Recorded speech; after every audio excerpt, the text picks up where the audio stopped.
Okay, I hope you all have your party hats because we are celebrating this week. March 1st marked the anniversary of the day Ohio became a state. Mary has a special Know Ohio all about the origins of our state.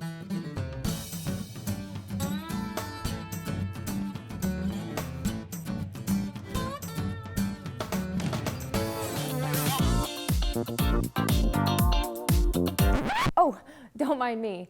I'm just celebrating Statehood Day. It's only the most exciting time of year to be an Ohioan. Oh, aside from like when the Cavs were in the finals, or like the Indians were in the World Series, or like when OSU beat Michigan. Okay, it's probably like the fourth or fifth most exciting time of year to be an Ohioan. Statehood Day is the anniversary of the day Ohio became a state, which we observe every year on March 1st. But Ohio didn't exactly have a smooth road to statehood. Before Ohio became a state, it was a territory, specifically a part of the Northwest Territory. The Northwest Territory was a big patch of land that also included what is now Michigan, Indiana, Illinois, and parts of Wisconsin and Minnesota. Instead of being a state controlled by the U.S. president and the rest of the federal government, the territory was ruled by a governor. In the early 1800s, that governor was Arthur St. Clair. Arthur St. Clair belonged to a party called the Federalists, and he stood in the way of Ohio becoming a state in 1802. See, Arthur wanted the boundary of Ohio to be smaller, ending at the Scioto River, so the population would be smaller. This is because he was a bit power hungry. According to the rules at the time, if the population was small enough, under 60,000 people, St. Clair could continue to reign over the territory without interference from the federal government.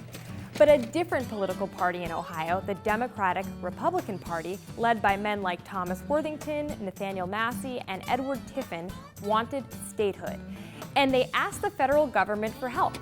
Although Ohio's population was still a little small, the federal government agreed that it should be a state.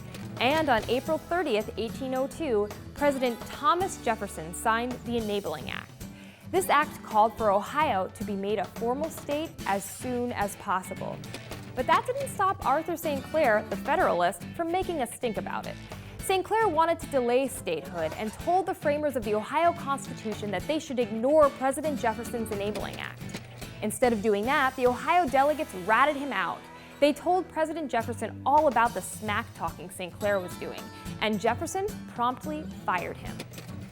After the drama, it took nearly a year for Ohio's rival political parties to come up with a constitution and for the federal government to approve it.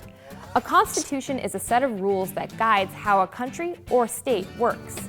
Democratic Republicans wanted a constitution that favored a small government with limited powers, and because most of the people drafting the Constitution were of that party, they got their wish. The United States Senate and the House of Representatives each approved the Constitution, and Ohio officially became the 17th state on February 19, 1803.